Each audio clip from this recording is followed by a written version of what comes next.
निकले हैं। कल सर वहाँ मंदिर का उद्घाटन करेंगे, क्या कहेंगे? उसमें क्या कहना, वहाँ की सरकार ने बुलाया है, वहाँ के लोगों ने बनाया है। और हमारे भारत का, और भारत में हर जगह भगवान के मंदिर हैं, कौन सी जगह नहीं है, और दुनिया में फैले हुए हैं। यूरोप में चले जाएं, अमेरिका चले जाएं, भगवान कृष्ण के न जाने कितने मंदिर आपको मिलेंगे।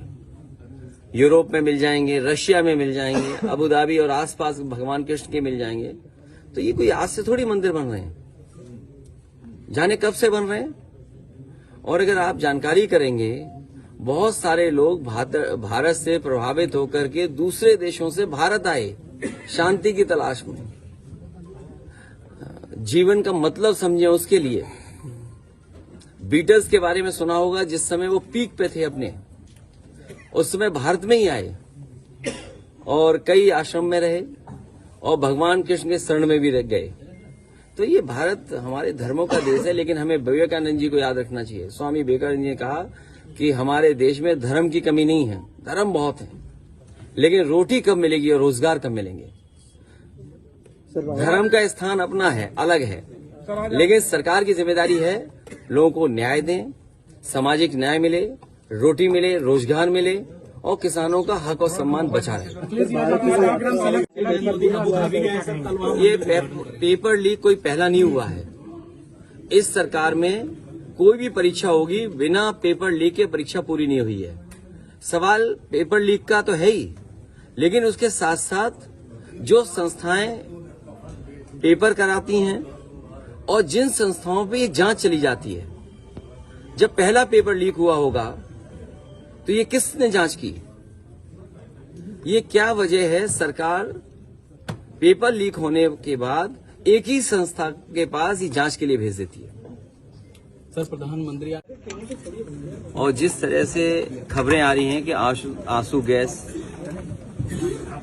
और उससे पहले किसानों को रोकने के लिए, आंदोलन को खत्म करने के लिए कीलों से लेकर के न जाने क्या क्या दीवारें तक खड़ी की गई, और प्रशासन के माध्यम से जो सरकार कर सकती थी वो सरकार कर रही है। दिल्ली की सरकार जानबूझ करके किसानों की आवाज दबाना चाहती है।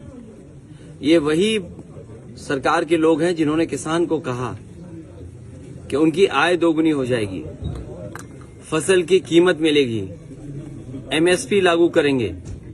कुछ वर्षों पहले हमने और आपने देखा, किसान आकर के धरने पे बैठ गए। 800 से ज्यादा किसानों की आत्महत्या हुई या हत्या हो गई, जान चली गई,